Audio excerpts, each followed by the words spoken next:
Hey everyone, and welcome into Weather Classroom. I'm Meteorologist Thomas Patrick on this Thursday afternoon. How's everybody doing today? We got another edition of Weather Classroom starting right now on Facebook as well as on YouTube. It's getting to be pretty warm out there yet again, but for today's Weather Classroom, I wanted to take some time to kind of reflect and recap on the events that happened on this Labor Day in Washington State, mainly the high winds and the wildfire ignition event that we had for this Labor Day, which now has burned more than 300,000 acres statewide just this week alone, easily more than that. So a reflection on that and just how emergency preparations go into place, and kind of comparing that, at least from my perspective, what happens during a wildfire situation versus what happens during a tornado situation, because the two are very comparable, though they are different types of natural disasters. So I wanted to reflect on that. And the message of this Weather Classroom at the end of the day is to make sure that everybody is prepared in the event of an emergency. Because while I am a news personality and I like being fun and engaging and just always smiling all the time, it's these kind of weather events that are very important in terms of what I do, because it is very much vital to my responsibilities to make sure that everybody, all of my viewers, are safe when the weather does turn very nasty, be it tornadoes or wildfires like we get more often here in Washington State. So that's my goal for today, to try to take a more serious topic, but make sure that everybody is calm and prepared for a worst case scenario, even though we always do hope for the best. Of course, Weather Classroom every Thursday at 1 o'clock Pacific time here on my Facebook channel. If you are new to the page, please make sure to hit the like button. I very much appreciate the support and trust when it comes to the weather and information here in the inland northwest, the Spokane area, and wherever you may be watching across the country or the globe. So let's go into today's topic.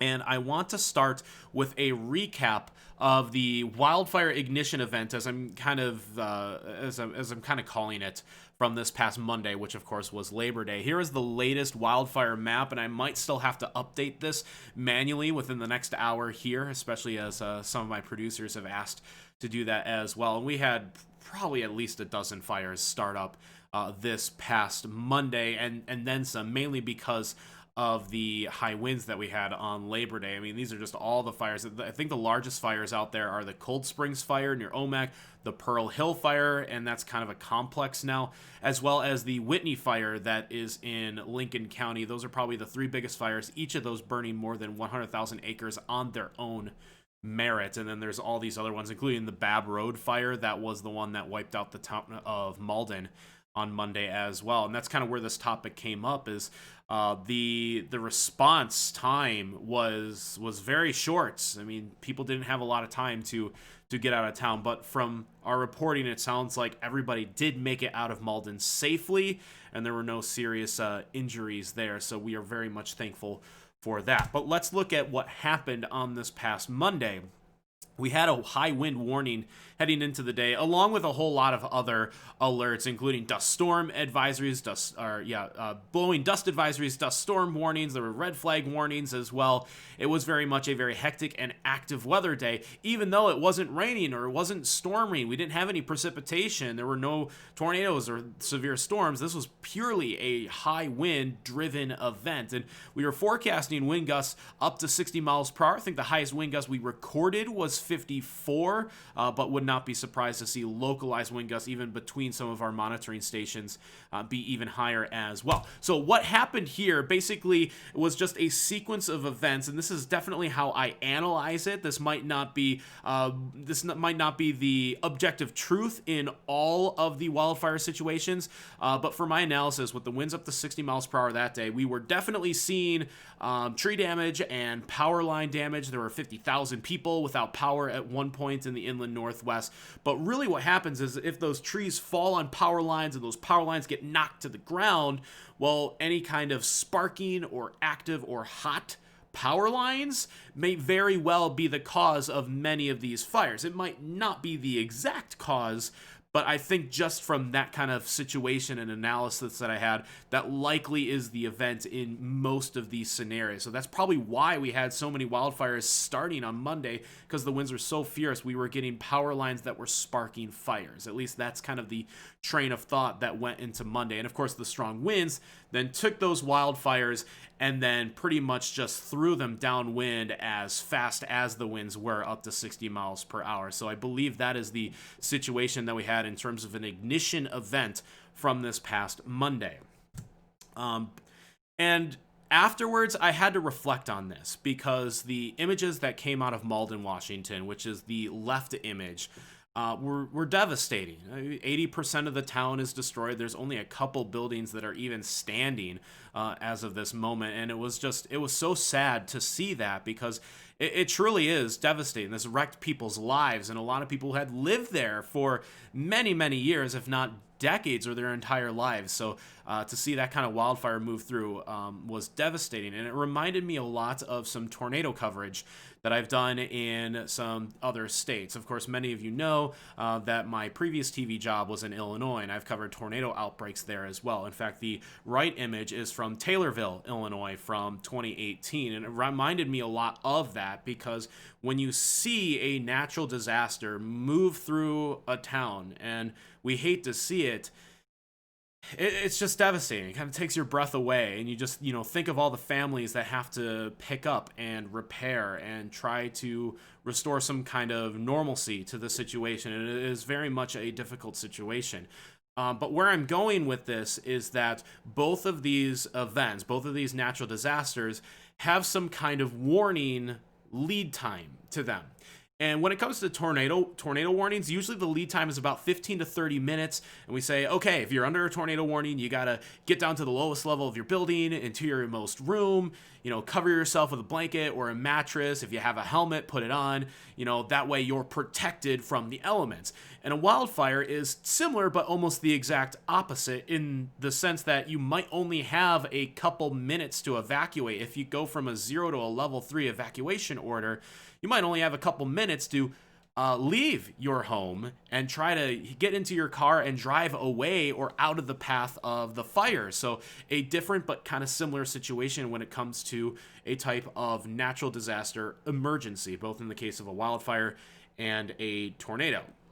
So that brings me to this, is that right now, let me ask all of you that are watching in Weather Classroom, and this is a good one to do with your kids as well, because kids love to feel that kind of responsibility. And when I've done school talks before, usually it's about tornado warnings, like, hey kids, do you know where to go in your house? And it's either the basement or the bathroom or under the stairwell. And I love that they know that, and they can take the responsibility, almost lead the family. It also helps them kind of stay in line in terms of making sure they're doing what they need to do. But let me ask all of you here in Weather Classroom today, do you know what to do if there was a wildfire evacuation order right now? If you were told, if a emergency manager knocked on your door and said, hey, there's a wildfire coming, you need to evacuate right now, grab your things. Do you know what things you would grab in that situation? Because you might only have a few seconds to grab your keys and get out the door, and maybe grab one other thing. Well, what's that one other thing? And here's what you should have in your emergency kit. And I'm going to do some show and tell with this as well. All of these things should basically be in a collection, and most of them are pretty similar to a winter weather kit you should have in your car. And actually, that's what I do. In fact, I just pulled this. I have a shoebox of things that I keep in my car at all times. It's usually for winter weather stuff, but it also can come in handy if you have one of these, not just in your car, but in your home if you had to grab a couple extra things. I only added like a couple extra things to this that I don't keep in my car, that I would just keep in my home, that I would grab. So I'm going to put those aside right now. But one of the first things you should have, and I pulled this out of my car too, not the shoebox, but water. I just have water in my car. Like, I just keep water in my car, and if I'm ever thirsty, I grab a couple and whatnot, but I make sure to keep this replaced. I also have one of these in my home as well. And the Red Cross recommends that for your family that you should have 1 gallon of water per day per person for 3 days.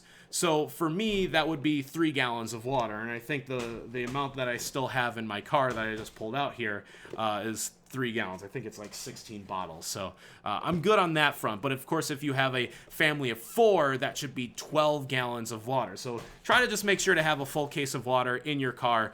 It's set and go, and you don't even have to grab that from your house. But otherwise, all the rest of the things, I actually just pretty much have them in my shoebox, except for food, non-perishable food items. I don't have any granola bars in here, but that's usually just I throw a couple granola bars. And again, if I'm hungry, I kind of pull a couple out, I eat them, and then I replace them. So I'm kind of in the replacement stage right now here. You should also have a flashlight, which I have. The batteries should also work. You should have replacement batteries for it. So I have a unopened pack of some energizers here in case my flashlight batteries go out. I can replace them. That's always great there too. I would grab this from my home, a phone charger. I love this thing. I use this more often than not just in emergencies, but if I am out and about, if I'm going on a hike, I usually grab this. And of course, you want your phone charger too, and make sure this is charged to see if yeah, I got 3 full phone charges on this doohickey here, so I would recommend investing in one of these. I've had that for years now, and it's amazing. It's one of my favorite little tools there. You'll want kind of a first aid kit. For me, it's pretty simple. I just have Band-Aids. If you want to have like gauze in here as well, maybe some Neosporin, that would also be recommended. For me, I just have Band-Aids, so I could probably do a little bit better there. I would grab medications out of my home. I have them all kind of pushed away. In fact, I just dropped. For me, I would probably I don't have medications, but I would grab at least ibuprofen, in case you got some bruises or bumps. That would help there. You might want to throw that. I usually don't keep that in my car, though. That is probably you want in a bag that you can just grab and go. The other things you want to have is sanitation and hygiene items. I usually have a toothbrush in there, like an unopened toothbrush. But when it comes to sanitation and hygiene, having some toilet paper is always a good thing to have, especially if you do have to leave your home for a couple days. So having a little bit of some TP will always do you some good. I think a lot of people actually forget that when building their emergency kit. Other than that, I have a blanket. I would grab one of these out of my house. Also, Go Valpo, my alma mater. Nice warm blanket, especially in the inland northwest. Even in the summertime, temperatures get down into the 50s, so it can certainly be pretty cold outside. You'll want cash on hand, copies of important documents. That would include things like a copy of your birth certificate, as well as the house and deed to your home or apartment or a lease. You'll want important documents like that so that you can, especially in the event of a wildfire, if your home burns down, you pretty much want to say, yeah, this is my home. Here's the lease. And I know that's kind of a scary thing to think about, but it will come in handy to have that in an emergency kit in your home that you can grab. And then anything vital and non-replaceable, and it has to be both of those things. So as much as I would love to grab something like this, a trophy, which would be non-replaceable, it is not vital, so I would not grab that if I had to evacuate at a moment's notice. But yeah, that's pretty much everything.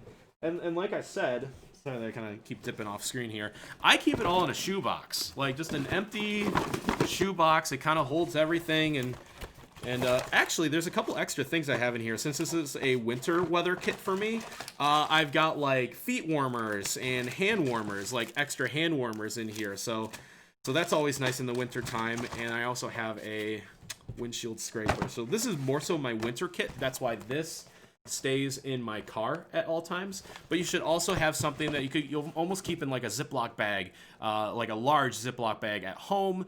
That'd be like emergency kit. So if you had to just grab it and go, it would only take a couple seconds to grab those important things that you need, which would include like maybe a couple granola bars, medications, a roll of toilet paper, maybe you keep in there, things like that. And you can, keep it in a shoebox or a Ziploc bag, and you know where it is at all times. So that's what I do. I really do follow true to a lot of these messages, especially when it comes to having an emergency kit, both in the wintertime and in the summertime. So that is just kind of something that I wanted to showcase for everybody. So hopefully you all kind of got something out of this in terms of just knowing what to do, because it is very important. We saw so many wildfires, and like what I said, the town of Malden, and to see that kind of devastation really struck a chord with me, to be like, am I doing enough? Am I doing enough to keep you safe when it comes to extreme weather, be it tornadoes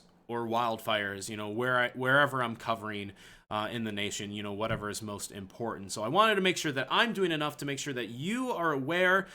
This is a great task to do with your kids as well. They love this kind of stuff, to feel that responsibility. So if you ever had to ask them, hey, grab the emergency kit, I'm sure that they would be right on top of that. And I can tell you that in classroom talks in past, especially with fourth graders, when I ask them, where do you go in the event of a tornado warning, they are always, raising their hand, and they know exactly what to do. And I love to see that from both our kids as well as our parents as well. So hopefully you got a lot out of that. Again, I'll show the emergency kit list here as I kind of wrap things up here on Weather Classroom. But yeah, hopefully everybody's going to stay calm, but stay safe when it comes to this dangerous kind of weather conditions. But with that, pretty much wrapping things up here on Weather Classroom, I want to thank everybody for tuning in today. I know it was kind of a more intense but important topic to cover on this Thursday afternoon. So thanks again for everybody tuning in on Facebook Live and on YouTube. Please make sure to hit the like button here on this video, as well as my page as well, because if you're liking my page, you're going to get notifications when I go live with Weather Classroom. And I promise we'll dive more into the scientific side of things on some other topics in the weeks coming up ahead, including some stuff like how it went from like 100 degrees to snowfall in areas like South Dakota and Wyoming and Colorado. That'll be a great topic. I hope I'm going to do that one for next week. But if you have a topic suggestion as well, please make sure to let me know. Just shoot me a message or leave a comment below. I would love to hear from you and get your ideas on what you would like me to cover in terms of a Weather Classroom topic. So with that, thanks a lot, everybody, for tuning in. Going to sign off for today. We'll be back next week. Same time, same place, Thursday at 1 o'clock Pacific time for Weather Classroom. Yeah, thanks again, everybody, for tuning in. Have a wonderful day today. Stay safe out there as well, and I know stay healthy, especially with some of the wildfire smoke that is still lingering across the area. So going to sign off now, but thanks again, everybody. We'll see you next time. Have a great day.